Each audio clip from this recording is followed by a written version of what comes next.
Hi, good morning, Saints.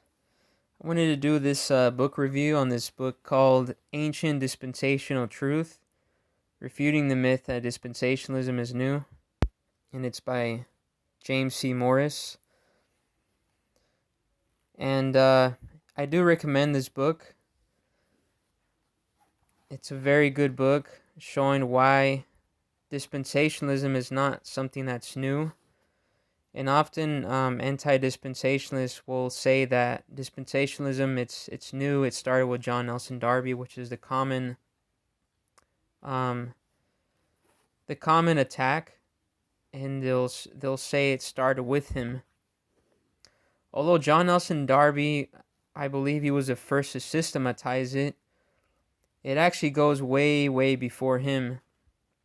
You can even find it in some of the writings of the Protestant reformers, and it even goes all the way back to the early church fathers.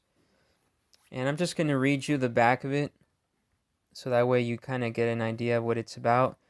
It says the threadbare argument that dispensational teaching is quote unquote new has been the propaganda of anti-dispensationalists for decades, and many actually believe it.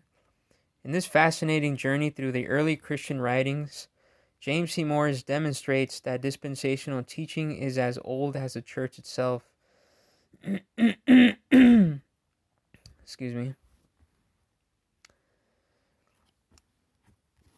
So we could see there that this book, I think I'm like almost halfway near it, but he talks a lot about and showing from actually church father writings and quotes, showing that they actually talked about dispensationalism.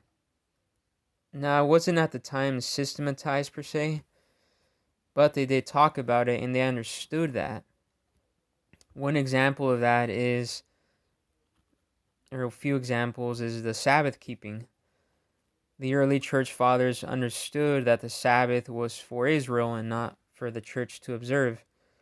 Another example is for the dietary laws of Israel, of the avoiding the unclean animals and eating clean animals. And they understood that was for Israel, not for us today in the church age. So I'm just going to read the table of contents. And you can actually get this book at Dispensational Publishing House. They have very good books on the subject of dispensationalism. So here are the table of contents. We have the preface, we have the introduction, chapter 1, ancient writers who call the various ages in which God dealt with mankind in different ways, quote-unquote dispensations. Chapter 2, ancient teaching that Bible prophecy should be interpreted literally. Chapter 3, ancient teaching of an unfulfilled prophetic program for the Jews. Chapter 4, ancient teaching of an end-time spiritual restoration or revival of Israel. And then we have chapter 5, ancient teaching that Daniel's 70th week has not been fulfilled. Chapter 6, ancient teaching of a rapture before the Great Tribulation. And then we have the appendix, the source of John Nelson Darby's dispensational concepts. And I have not finished the book yet. I think I'm like almost halfway.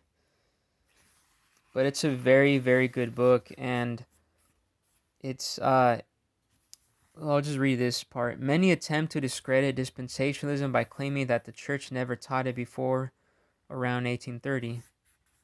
Such a claim is ridiculous, for proof that any particular idea was never taught in any particular time period would require an exhaustive examination of every teaching that took place during that period. Which is true. And for people to say that, for example, dispensationalism is how you can't trace it back before 1830, which is the time that John Nelson Darby lived, these people would have to have gone through every single writing in all of church history to really make that conclusion. But the reason why so many believers believe that is because they hear it from other preachers or teachers or from other Christians. And so, without any investigation, they just blindly believe it. But Augustine talked about it. In fact, Augustine even sees that there's dispensations. He even knew that the Sabbath was for Israel and not to the church. He knew that the dietary laws were for Israel, not for the church. There were others too, Irenaeus and other church fathers who understood these things and understood that, there is a difference between the Old Testament versus the New Testament. And we're not living in the Old Testament times, per se, in the past dispensations. Now we're living in a new dispensation, which is now the New Testament. So this is why the reason why I am a dispensationalist, because it's just an honest way of looking at the scriptures without spiritualizing, allegorizing scripture. It's taking the Bible for what it says in grammatical, historical hermeneutics, and it's a consistent. It's, in my opinion, it's the most consistent and most safest way of interpreting the Bible without spiritualizing or allegorizing scripture. It's taking the Bible for what it really says. And what some other believers do is that they spiritualize certain scriptures. One example of that is, for example, the tithes. And they'll say, well, you have to tithe. But that's spiritualizing that scripture. The literal interpretation of that would show us that the tithes was for Israel, and it was livestock, crops, and the produce of the land. So therefore, it's not for us today because it was part of the Mosaic law, and Christ nailed that to the cross. So therefore, we give today. We don't tithe because the tithe was a tax system in the Mosaic law for Israel. Therefore, today we give. We believers are exhorted to give in the scriptures, in the New Testament. So that's one example. And obviously another one would be that the Sabbath, as we understand that the Sabbath was part of the law, the Mosaic law. Therefore, it was also part of Israel because God made a sign between him and his people, his earthly people, Israel. And that's why we don't observe today the Sabbath, because it was for Israel. Today, any local church is free to observe, or any believer is free to observe any day of the week for their time of worship. That's why Paul says in Romans 14, one man esteemeth one day above another, another man esteemeth every day alike, but let every man be fully convinced in his own mind. So the believer is free to observe any day of the week, to worship God, to spend time with him.